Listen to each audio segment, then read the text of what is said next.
Hey buddy, how's it going? Welcome to my 2016 studio tour gear rig rundown video thingy. It's been a couple of years since I did one of these type of videos, so I figured I'd show you some of my new stuff, some of my old stuff, my recording setup, pedals, guitars, amps, that kind of thing. So let's go around the room here and let's get started. So let's start with guitars over here. This is, you've all seen this before, this is my Agile 8 string. I think it's called an Intrepid 830, and the 30 refers to the scale length, which is 30 inches. I think it's actually slightly longer than 30 inches, and that's kind of why I don't play it too much, because it's basically a monster. It feels more like a bass than it does a guitar. It's got a bare knuckle painkiller in the bridge with a coil tap, and yeah, it's a nice guitar, and I whip it out every now and then for some 8-string genty goodness. So next is this Ibanez J Custom 7-string. It's got EMG 707s. I don't use this too much anymore either, and it's basically because the electronics in it are completely screwed. I'm not quite sure what's wrong. I need to open it up and have a look. I think there's a lot of dust in the system and it's really getting in the way of things, so it needs a good clean. It's a nice guitar though. The EMGs aren't for everybody. I still don't know whether I like them. I go between liking and hating them. So next is my Ibanez Apex 1, and it's got Damasio's in there. I think they're PAF 7s. Fancy fretboard. This is the Korn signature model from 2009. Back when it was just Monkey in the band. And yeah, it's a nice guitar, 25-inch scale. This is also slightly broken. I've cross-threaded one of the bolts at the top here, or over-tightened it, and it's stripped the screws, so I need to fix that. Otherwise it's a good guitar. Again, I'm not really sure what to make of the pickups. I go between liking and hating them. It's great for lead stuff, because that 25-inch scale, it just really works, but for any kind of drop A, down-tuned stuff, it gets a bit floppy, and that's one of the reasons why I have a new 7-string. Ta-da! So this is my Chapman ML7S. Awesome guitar. My fake moustache to stop the strings ringing. I should probably get a Jimmy clip or something like that, put it in there, but personally, I think a fake moustache is funnier. I got this when I went down to Anderton's. I got to meet Rabia and Matt from Chapman, hang out down there for a little bit for an afternoon. I was returning the Norseman, which I demoed to them, and I went and tried this out, loved it, and bought it. It's got a baritone scale, which is exactly what I'm looking for, and it's also got a string-free body and locking tuners, and that's a big win for me. I'm not a big fan of trims, despite a lot of my guitars having trims. I'm not a big fan of them anymore. This is now my new main 7-string, and you'll be seeing this a lot in upcoming videos. There'll actually be a demo of this next week. So moving on is this PRS Tremonti SE. Nice little guitar, very, very light for what it is. This is an older model, so I'm not sure whether they've changed this for the newer models, but the older models had really thin bodies. This is a good guitar, however, it to me it feels a little cheap. I have a PRS single cut, like the American made one, and the neck on this is identical. However, the way it plays, it feels very, very different. So when I get to upgrading this, you'll be seeing it a lot more, and hopefully that'll make it an awesome guitar. So next is my PRS Santana SE, and for anyone who's familiar with the current PRS catalogue of SE guitars, will think, well, that doesn't look anything like an SE, Santana SE. That's because they changed the shape. This is an old school one, I think from back in 2002. This was the second guitar I ever got, and it needs a thorough setup and a fret level. I'm gonna upgrade that one, hopefully, put some EMGs in it, and get it set up. And then you might see it in some videos. Just quickly before we move on, behind here, this is some Hank Green artwork I bought, which I'm going to shove on the wall somewhere. Also, 6th poster, signed by the band, Emperor posters. Okay, down here in this little corner is strings. We have lots of Diodario strings. I like Diodario, just the standard Diodario nickel wound strings. These are those 7-gauge strings I used for that Uptune video. I bought lots of sets because I didn't know whether they'd be snapping or not, so I have lots of sets left over. Again, bass strings, Diodario, little ukulele, And this back here, this is my first ever amp, which I for some reason can't bear to get rid of. It's a little Watson combo and it sounds like garbage, but maybe I'll make a video with it. Okay, so next up, computer. I actually don't know what case this is, but it's got some kind of acoustic soundproofing foam and a nice little door on the front. Oh, I should probably say before moving on, it's an i7 processor with some, because I do video on it as well as audio, I needed a certain graphics card. I can't remember off the top of my head what that is now. It's an NVIDIA, but it works for the video stuff and I need it for that. This is my main amp. It's a PV6505MH, and this thing's awesome.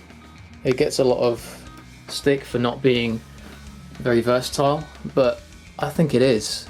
The clean channel is very crunchy, shall we say, but if you have the gain low enough, you can get some fairly clean tones from it. If you have it higher than that, it starts to get all crunchy, but if you have it around 1, 2, maybe 2.5, yeah, you can get some nice clean tones out of it, but I don't really use it for that anyway. The lead channel on this thing is just awesome. I love it. It's a fairly affordable amp, and it does everything I need it to. I run that into this 2 Notes Audio Torpedo Live. It's meant for live use, as the title kind of indicates, but it works perfectly fine in the studio-based setup as well. I have a label on it to make sure I turn things off and on in the right order, because I'm an idiot. On top of the amp we have 2 pedals. We have Tube Screamer Mini. This thing does everything a big Tube Screamer does. It's half the price. And I run that just straight into the front of the PV just to give it a boost. This is an MXR Smart Gate. And yeah, that's on all the time basically, just to keep things in check. Over here, that's my baseball cap. This is my crappy UA25 audio interface. It's noisy, a pain in the ass, and it's first on my list to be upgraded to something else. If you have any suggestions, leave them in the comments, because I'm looking for a new interface. So up here, on top of my monitors, let's do with the monitors first. These are Yamaha HS7s, one left and one right. And these things are awesome. They're fairly affordable, and in the price range I was looking for, you get 2 options really. It's the KRK Rockets or the Yamaha HS series, and I went for the Yamahas because I've heard the KRKs, and they have very poppy mid-range to me. The snares seem to pop out a lot more, and mid-range seems to be boosted in that area, and I didn't like it, so I went for the Yamahas. I've heard the Yamahas before that as well, and they just seem to do the job. Up on here we have some Keith Merrow and Jeff Loomis picks, and here we have some Tortex Sharp picks. I don't use these too much, I just got them because I liked how thick they were, and I was curious and just wanted to try them out.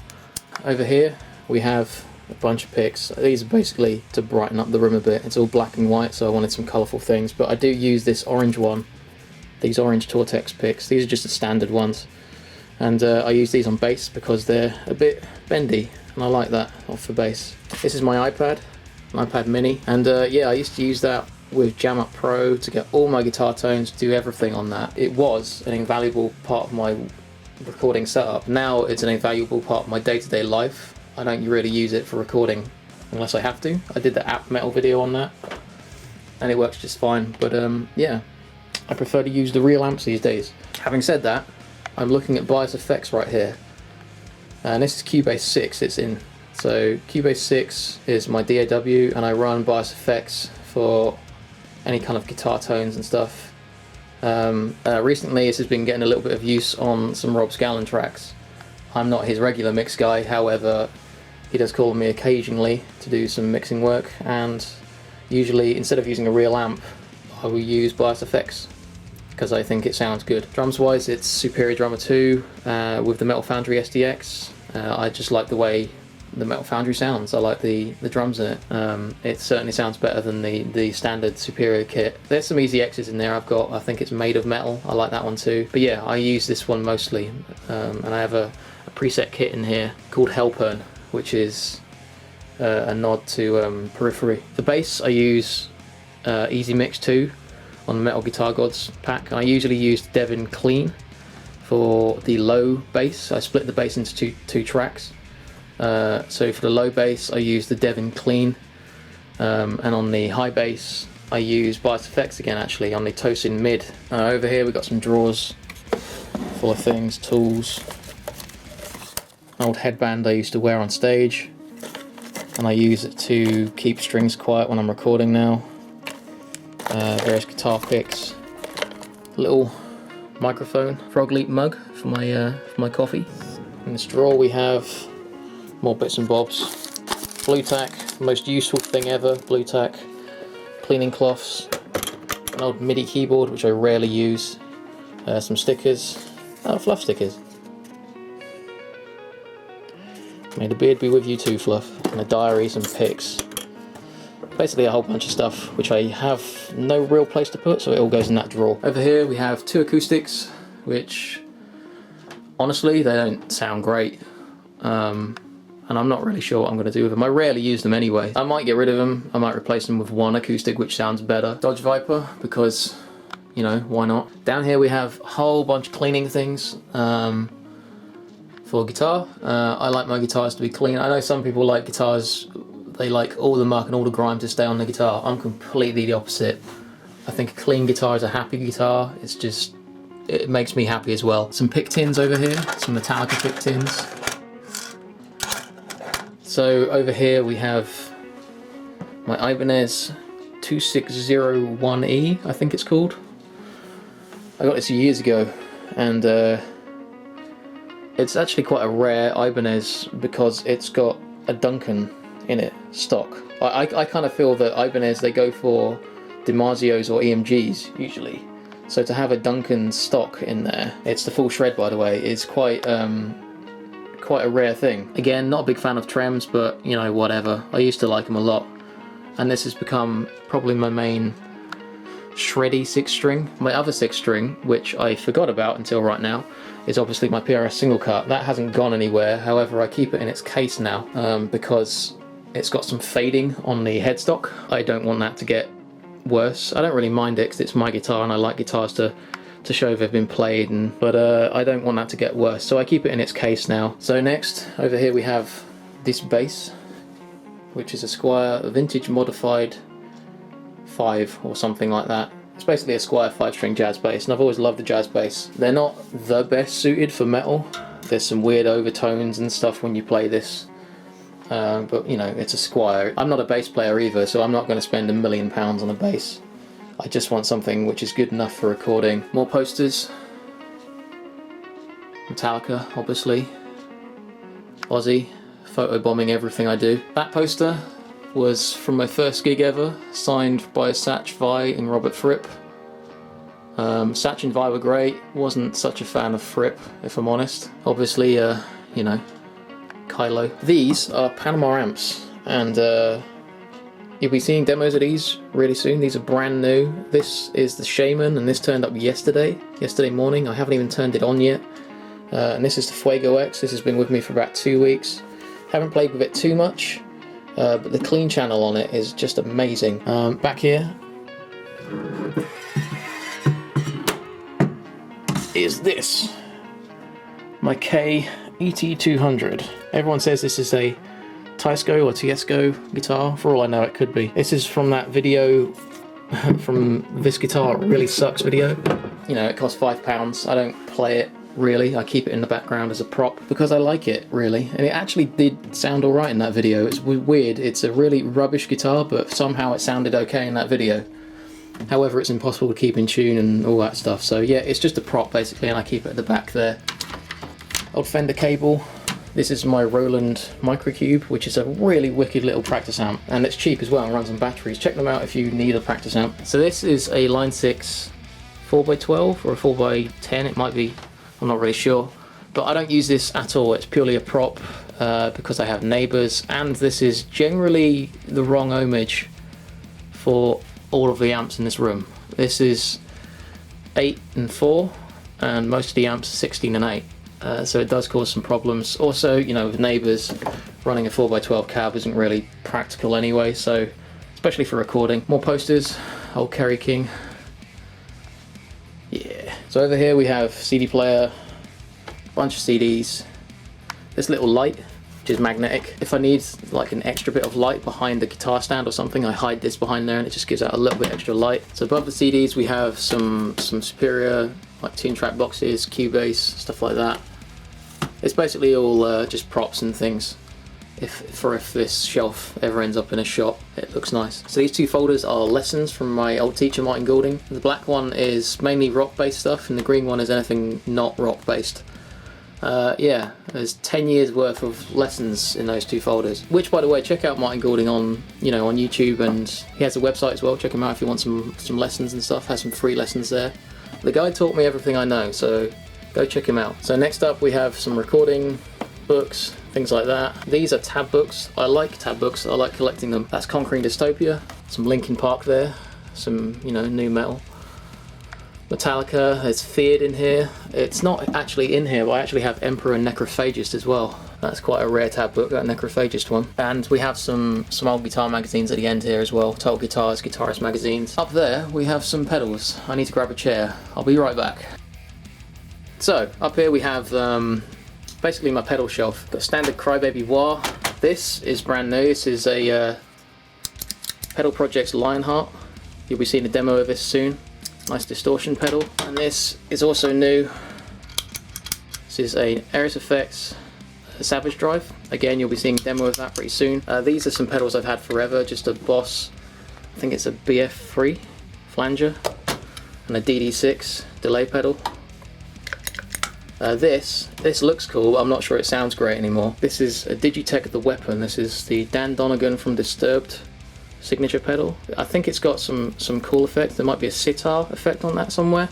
It's been a few years since I've actually played with it, so I'm not sure. Anyway, it looks cool, doesn't it? I mean, look at that. Next, Digitech Whammy. This isn't an original or anything, it's just a reissue. In fact, when this was the reissue, the standard reissue, it actually looks less like the old ones than the new reissues do, if that makes sense. This was from back in 2005 or something.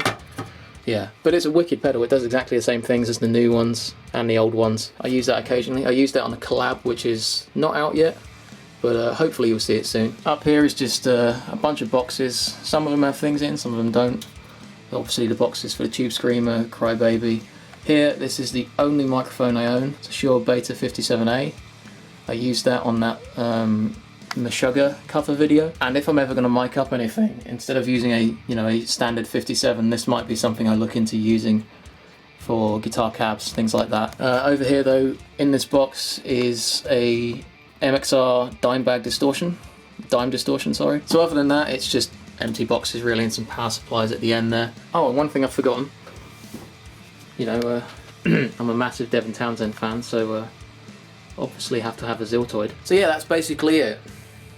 Oh, camera. This is my main camera for the videos I make. It's a Canon 60D with a standard Canon EOS lens, I think it is. But it's 18 to 200mm, so I can get some nice close-ups and some wide shots. So yeah, if you're looking for a DSLR to record videos and things, check out 60Ds. I think the 70D is the current model, but I imagine it'll be similar to the 60D. The other video stuff is I use Premiere Pro and After Effects, Adobe Premiere Pro and After Effects to edit all my videos. So yeah, that's about it. Thank you for watching, and I will see you next week with a demo of that Chapman 7-string. I'm writing the music for that right now. Hopefully that wasn't boring in any way and you got something from it. And yeah, thanks for watching. See you soon.